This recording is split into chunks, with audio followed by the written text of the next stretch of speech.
योगेन चित्तस्य पदेन वाचा मलं शरीरस्य च वैद्यकेन योपाकरोत्तं प्रवरं मुनीनां पतञ्जलिं प्राञ्जलिरानतोऽस्मि।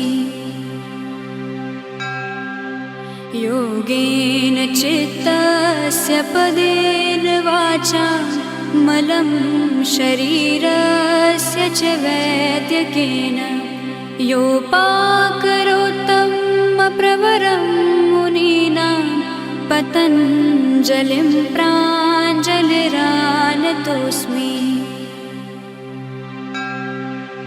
योगेन चित्तस्य पदेन वाचा मलं शरीरस्य च वैद्यकेन योपाकरोत्तं प्रवरं मुनीनां पतञ्जलिं प्राञ्जलिरानतोऽस्मि।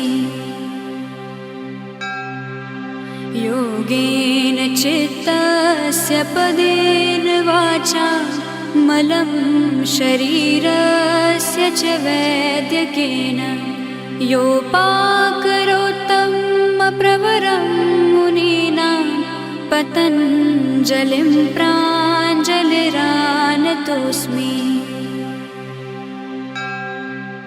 योगेन चित्तस्य पदेन वाचा मलं शरीरस्य च वैद्यकेन योपाकरोत्तं प्रवरं मुनीनां पतञ्जलिं